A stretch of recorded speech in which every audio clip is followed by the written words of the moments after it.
CJ. This is my YouTube channel and we're gonna make a video today. I feel like I look really shiny, but I'm just well hydrated, I swear, okay?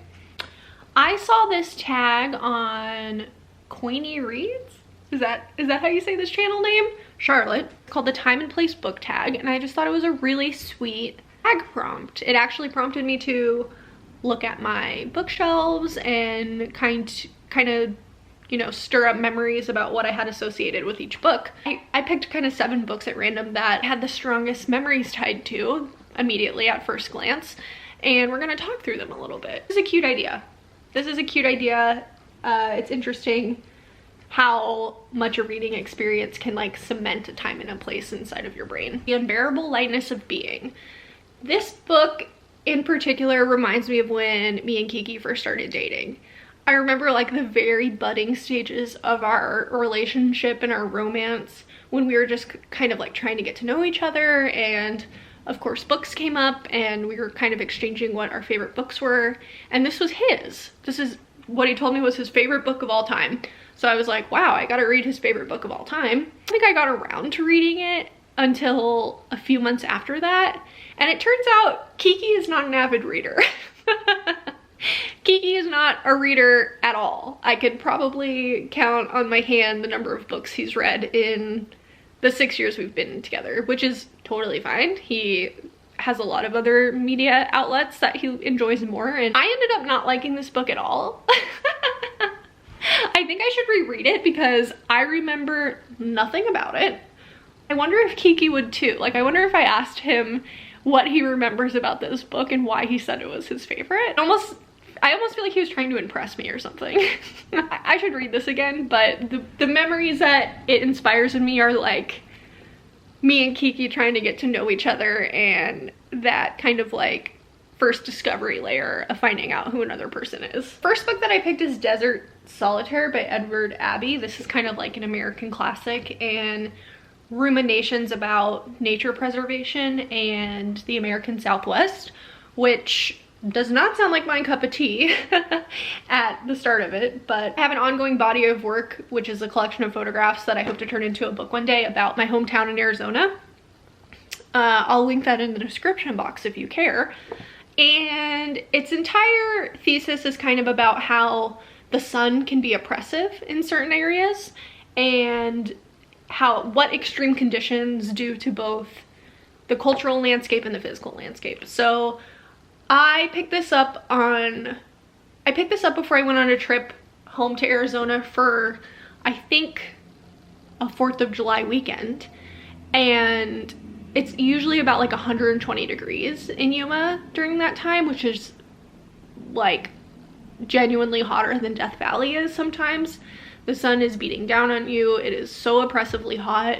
You can't be anywhere except for like a car or an air-conditioned building because the elements are so like strikingly crushing. That's like kind of what my whole photo series is about, right? It's surviving despite of that. Anyway, this book was recommended to me greatly. Edward Abbey is a conservationist. He was an educator, and this is just kind of musings about the development of mostly national parks and desert landscapes. It's about his time when he served as a park ranger. It's really interesting. It's just like a good observational viewpoint to sink into, and this was written in 1968, so I'm sure the exploitation of natural resources and protected lands has skyrocketed past what Edward Abbey could even imagine. The tone of this book is very much like lonesome and like inquisitive, and very much so fit my kind of trip home, where my sole purpose really was, I mean, not only to see my family, but really to continue making these pictures. So I really associate that time in Arizona and that specific trip with this book in particular. Next up, Harry Potter and the Deathly Hallows. This came out in 2007, obviously the final installment of the Harry Potter series. And the day it came out, I was set to go on an international trip to Italy with my mom and her then husband. I Couldn't go to the midnight release party, which was devastating because a lot of my early childhood memories, I think I was like 2007, so I was 14 or 15 when this came out. My childhood memories were going to Harry Potter release parties, right? At Barnes & Noble at midnight. Shout out if you also did that. So I couldn't do that. I was so upset. And I was like hoping and praying that on our way to the airport, in one of the airport bookstores, they would have this. And they did.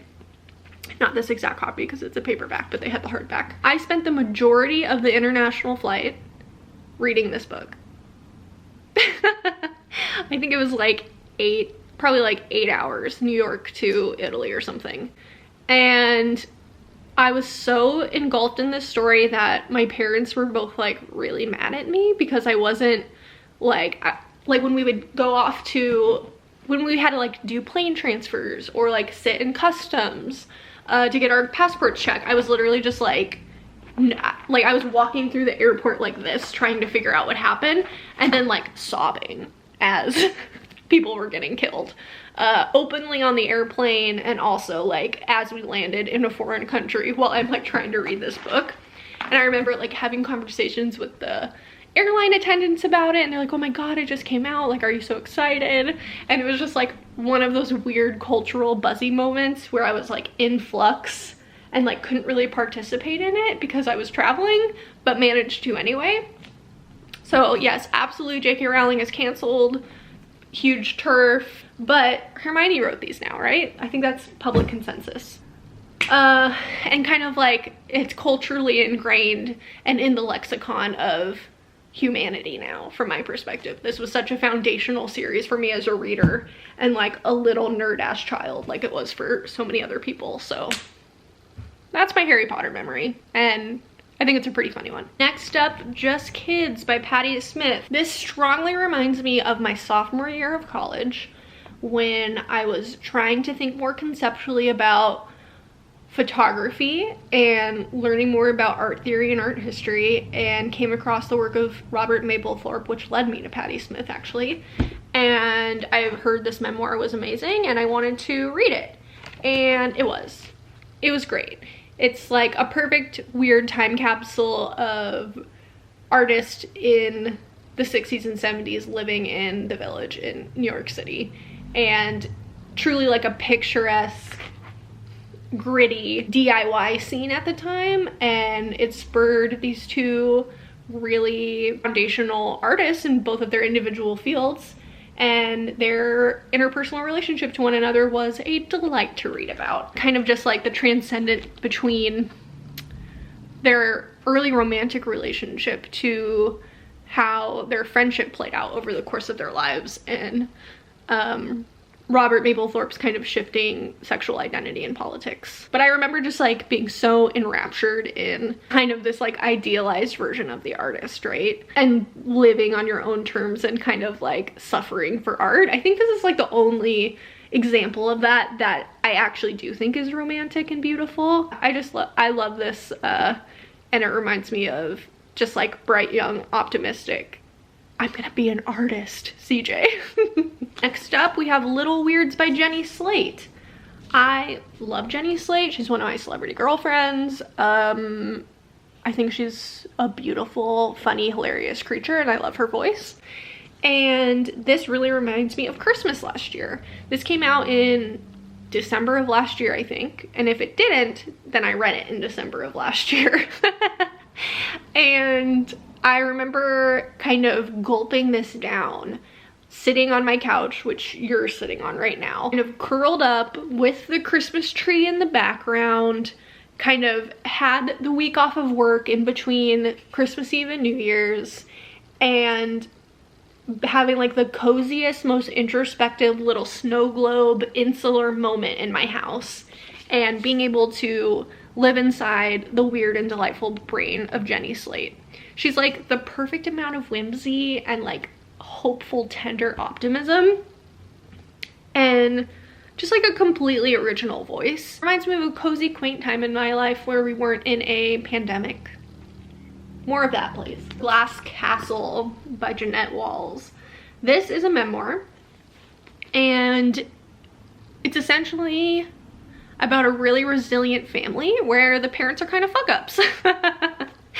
Not only fuck-ups, but I mean, they're just like deeply, oh, it says they're deeply dysfunctional and uniquely vibrant on the back of this cover, and I completely agree with that. Love this book. I think this is one of the best memoirs I've ever read.